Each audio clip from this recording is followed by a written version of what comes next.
Your eyes never lie. But what's more haunting is this. They reveal a truth about you that even you don't fully know. Have you ever walked through life with the quiet weight of something you couldn't name? A strange gravity, like you were born not just as yourself, but as something far older, deeper, carved from a memory no science could measure. You don't talk about it, but you know. Somehow, deep inside, you know. You came here for more than survival. You came with a purpose, a soul mission written in silence, coded into your breath, and most vividly, into your eyes. Carl Jung believed that the collective unconscious doesn't just dwell in the mind, it breathes through the body, and the eyes, he said, are the windows of the soul, but not just windows, portals, symbols, a living reflection of the archetypal self. The color of your eyes, then, is no mere accident of biology. It's a compass, quietly pointing you toward the reason you're here. Brown eyes, not just warmth, but the quiet power of sacrifice. Blue eyes, not just clarity, but the mirror that sees through illusion. Green eyes, not just fire, but the alchemy of transformation. Hazel eyes, not just shifting light, but the harmony of many souls reflected at once. Each gaze holds an archetype, a living imprint from the great architecture of the unconscious. Jung described them as primordial forms, ancient symbolic blueprints that the soul wears like a second skin. And when you learn which archetype lives behind your eyes, you don't just understand yourself. You finally understand why the world reacts to you the way it does. Why you've always been the strong one, the seer, the storm, or the mirror, even when you tried to be invisible. The problem is, no one ever taught us to look into our own eyes and see. We look into mirrors and see only a surface. We see brightness, not depth. We hear people say we're sweet, intense, mysterious, strange, but we don't know why our gaze makes others tremble, adore, retreat, or run. This video is a mirror, but not a flat one, a mirror for the soul. When you look into it, it won't just show you your reflection. It will remind you of who you were before you even had a name. Watch until the end.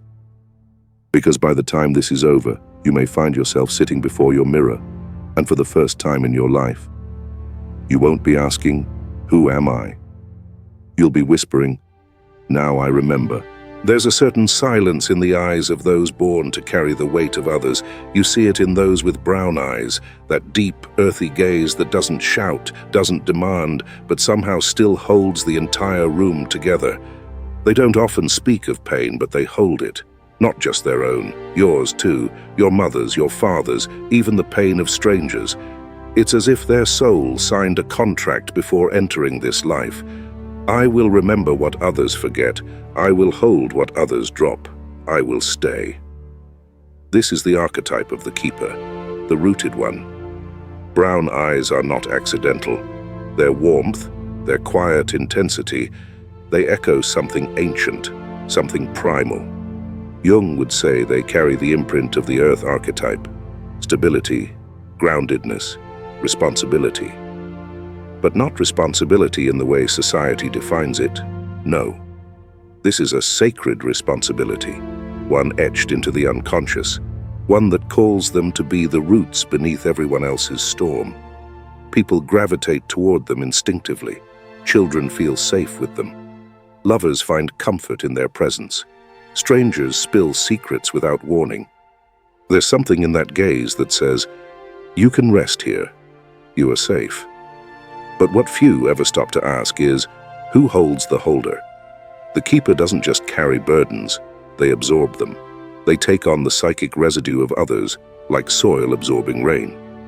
And in doing so, they often forget where their pain ends and someone else's begins.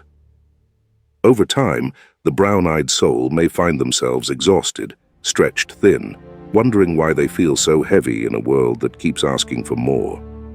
Because here's the truth. Those with brown eyes are often born into families or communities where emotional strength is needed, but rarely acknowledged. They are seen as dependable, and because of that, they are too often left alone with their own wounds. Not because people don't care, but because people assume they don't break, that they don't need tending, that their strength is endless. But even the strongest tree has roots that can rot in silence. Their life mission is one of sacred endurance. They are here to ground, to stabilize, to heal, not through force, but through presence. But this mission has a shadow, becoming a prisoner of others' needs. Brown-eyed souls must eventually learn the most difficult lesson of all, that just because you can carry it, doesn't mean you should. Many keepers go through a spiritual breakdown disguised as burnout, not because they are weak, but because their soul is begging them to finally choose themselves, to return to the root, to stop being the sanctuary for those who refuse to build their own inner home. You may recognize yourself here, or perhaps you see someone you love. That brown-eyed friend who never says no, who always shows up, who smiles while silently bleeding. The one whose calmness you rely on, whose wisdom feels older than this lifetime. If this is you, then know this. Your strength is real. Your mission is real.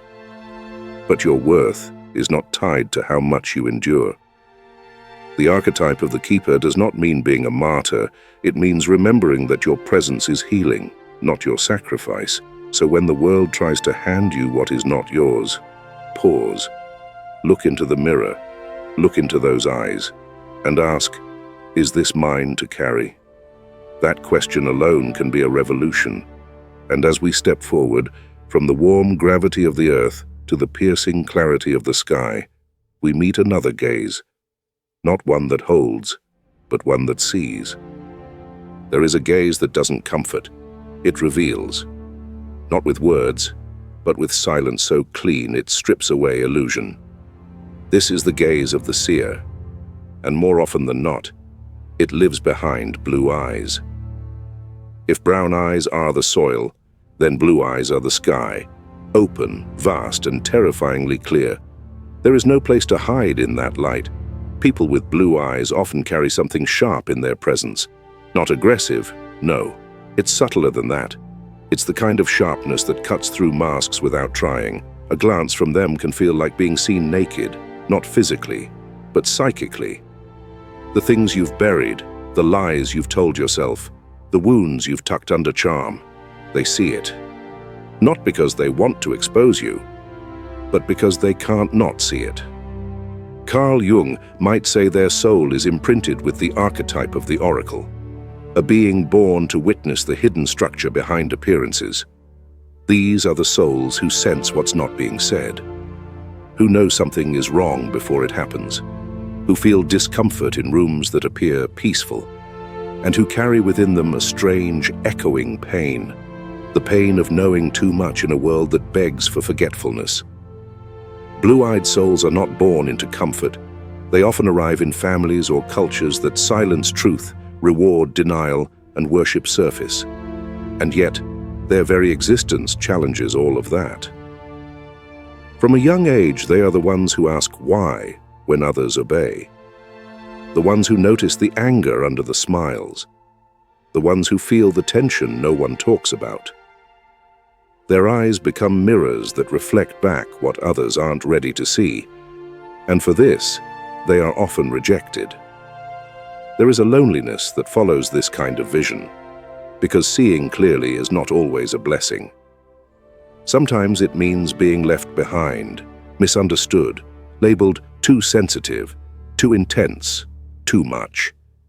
But their mission is not to belong, it is to awaken. The seer walks between worlds, the seen and the unseen, the spoken and the silenced. They are not here to make people comfortable. They are here to stir the waters, to be the early warning bell before collapse, to speak the unspeakable, or to hold it in the silence of their presence until the world is ready. Yet even seers must learn restraint, because vision without compassion becomes cruelty, and truth without timing becomes violence. Their challenge is to know when to speak and when to witness, when to shine their mirror and when to dim it, not out of fear, but wisdom. If you have blue eyes, or love someone who does, know this: your gaze is a gift, but not everyone will be able to receive it. Some will turn away. Some will blame you for the things you've revealed. But a few, a rare few, will thank you for breaking their illusion. Because you saw them, before they remembered how to see themselves. And when your eyes finally rest, when you stop fighting to be understood and simply become the lighthouse that you are, others will find you, not many, but the right ones, the ones who are ready. So gaze gently, but do not look away. Because as we move forward from the sky's piercing truth, we descend now into the alchemy of change, into the wild, unstable, soul-shaking energy of green eyes, where transformation does not ask for permission. Some eyes don't just see the world, they stir it. Where the blue-eyed seer observes, the green-eyed soul ignites. There is something about their gaze that doesn't stay still. It flickers like flame, unpredictable, alive.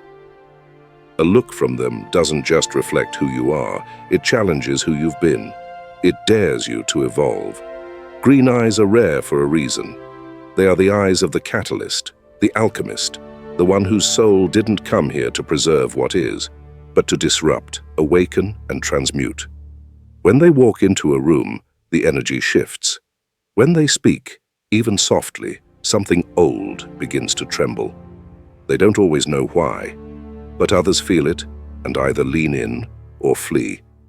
There's a magnetic chaos to the green-eyed archetype. Jung might call it the energy of transformation, a psychic wildfire that burns through denial and pretension. These souls carry a frequency that awakens what's been asleep in others, not through force, through presence. They are the ones you meet once and never forget, even if they never touch you again. Their eyes shimmer between light and shadow, often changing subtly with the mood, the weather, the conversation. It's as if the soul behind them is always in motion, always evolving. But with that beauty comes instability. These are not the keepers, not the seers. They are the storm between, and storms by nature are not easy to love. People project onto them fascination, fear, obsession. They are praised as inspiring, only to be condemned as too much when their truth begins to unravel the comfortable lies others cling to. They are invited in as healers, but often end up burned when others aren't ready to heal. That is the curse of the catalyst, being called to light fires in people who beg to remain cold. And yet, they continue. Their life is rarely linear. They love deeply, then disappear. They break down, only to rise stronger in ways no one understands. Their moods may shift, not because they are unstable, but because their soul is processing 10 layers of transformation in real time. To others, it can look like unpredictability, but to them, it's survival. It's alchemy in motion. The green-eyed soul often struggles with identity. Who am I really? The savior, the villain, the muse, the mess. They play all roles, and yet feel loyal to none. That's because their true identity isn't a fixed role. It's the space between identities. They are the disruption that brings the next version of truth. If this is you or someone you love, hear this. You are not broken. You were never meant to blend in. You are meant to stir, to unravel, to rebuild. But to do that, you must also learn when to let go. You cannot save those who choose their chains. You cannot alchemize what refuses to be touched. You can only be what you are, the spark, and trust that those who need it will catch fire in time. You are not meant to be stable. You are meant to be sacred movement. So when they say you are too intense, too moody, too inconsistent, smile, because the ocean doesn't apologize for its waves, and neither should you. And now, as we leave the dance of fire and change behind, we arrive at something more elusive, a gaze that shifts with every angle, every mood, every mirror it faces. The hazel eyes, the mirror soul, the shapeshifter. Some eyes don't belong to just one soul, they belong to every soul they've ever met. Hazel eyes are like rivers at dusk, green in one light, gold in another, brown when they deepen into silence. They shift, they shimmer, they mirror back what's in front of them, and in that mysterious movement, they become almost ungraspable. Those with hazel eyes rarely know who they are, not because they're empty, but because they've been everything to everyone. The loyal friend, the seductive stranger, the quiet healer, the storm that passes through. Jung would call them shapeshifters of the psyche, souls born with a gift that is also a wound, the gift of reflection. Their mission is not to be a fixed identity. Their mission is to become the mirror through which others see themselves, to adapt, absorb, and reflect. Not because they are fake, but because they are vast, multifaceted, capable of attuning to different energies and realities with ease. They don't copy, they echo, and that is where the danger begins. Hazel-eyed souls often find themselves dissolving in relationships, not because they are weak, but because they are porous. They feel everything. They become what's needed. In a room full of anger, they turn quiet. In a space of silence, they fill it with laughter. In love, they become the other person's fantasy. And in doing so, they sometimes vanish. Their life becomes a hall of mirrors, reflecting everyone, yet losing the clarity of their own outline. This leads to a quiet crisis. Who am I when no one is watching? Who am I when I am not performing for someone else's needs? And the answer often terrifies them.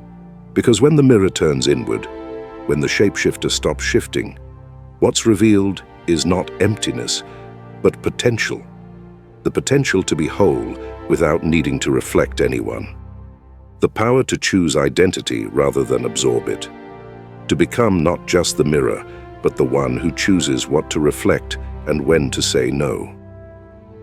This journey is not easy, because the hazel-eyed soul is used to being adored, misunderstood, admired, envied, but rarely seen. They wear masks not to deceive, but to survive. Their greatest fear is that if they stop mirroring others, no one will stay. That if they show the truth behind their eyes, the confusion, the depth, the wildness, the room will empty.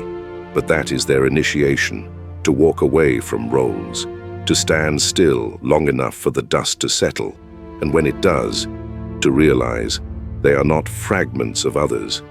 They are a spectrum of selves waiting to be chosen. If this is you or someone you love, then listen gently. You don't owe the world a performance. You are allowed to take off the mirror.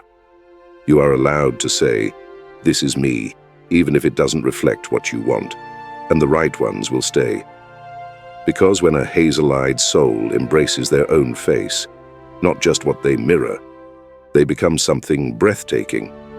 A conscious mirror, a guide, a shapeshifter who chooses form instead of being consumed by it. You are not a reflection. You are the prism. And now, as we leave the realm of mirrors and illusions, there is one final gaze we must meet. The gaze that looks not outward, not inward, but upward. The one that asks not, "Who am I to the world?" but "Who was I before I forgot?" You've heard it said 1,000 times, the eyes are the window to the soul. But what if they are more than windows? What if they are contracts, signed before birth, sealed in pigment, and sent with you into this life as quiet reminders of who you are and why you came? We spend years studying the lines on our palms, the signs in the stars, the traumas in our past. But we forget the map that stares back at us in every mirror, the one that doesn't change with belief, doesn't lie like words, doesn't flinch like the voice in your head, the one you've been looking at your whole life, but never really seen. Your eye color is not random. It is a signature, a sacred stamp from the unconscious, Jung's vast ocean of archetypal memory, encoded in flesh and light. Brown, blue, green, hazel, each carries its own mythology, each carries its own test, and each is a key to memory, to identity, to mission. You came into this world with that key already in place. But maybe, like most of us, you forgot how to use it. You were told your eyes were pretty, or striking, plain, or weird. You were told what they looked like, but no one told you what they meant. No one told you that those brown eyes were the mark of a soul here to hold, and to finally learn how to release. That those blue eyes weren't cold, but clairvoyant, piercing illusions to bring truth to the surface. That those green eyes weren't unstable, but catalytic, wild enough to make old worlds collapse so new ones could be born. That those hazel eyes weren't indecisive, but infinite, shifting not from confusion, but from spiritual range. Carl Jung said, "Until you make the unconscious conscious, it will direct your life, and you will call it fate." Your eyes are the first place the unconscious shows itself, before a word is spoken, before a thought is formed. They are the sacred signal of your archetype, the silent invitation back to wholeness. And maybe, just maybe, you've always felt it. Maybe you've known, deep in your bones, that your path was never going to look like anyone else's, that your emotions were louder, your silence heavier, your knowing deeper, your longing ancient. Maybe you've looked into your own eyes and seen not beauty, but recognition. A flicker, a flash of something you couldn't explain. Now, you can. This is not a story about genetics. This is a story about remembrance. So take one more look in the mirror, and not just to adjust your reflection, but to receive it. Because behind those eyes is a soul that chose this color, this life, this moment. And it's time to stop calling it fate. It's time to call it what it truly is, a return. Once you understand the deeper meaning behind your eye color, life no longer feels like a string of random events. It becomes a soul-led journey. Knowing whether you're a keeper, a seer, a catalyst, or a mirror gives you the clarity to protect your energy. Choose your relationships wisely and live in alignment with your true nature, without guilt or apology. You stop trying to blend in because you remember you were never born to. Awakening begins with awareness, and awareness begins with the courage to look, not just outward, but inward, through your eyes, through your truth, through the quiet calling of your archetype. Life is not asking you to prove you're worthy. It's whispering, "Isn't it time you remembered who you are?" If this video spoke to your soul, please like, subscribe, and share it with someone who's ready to awaken their inner truth. Every click is a ripple in the collective, and your support helps us build a sanctuary for self-discovery, healing, and soulful growth. Thank you for being here, exactly as you are. Star.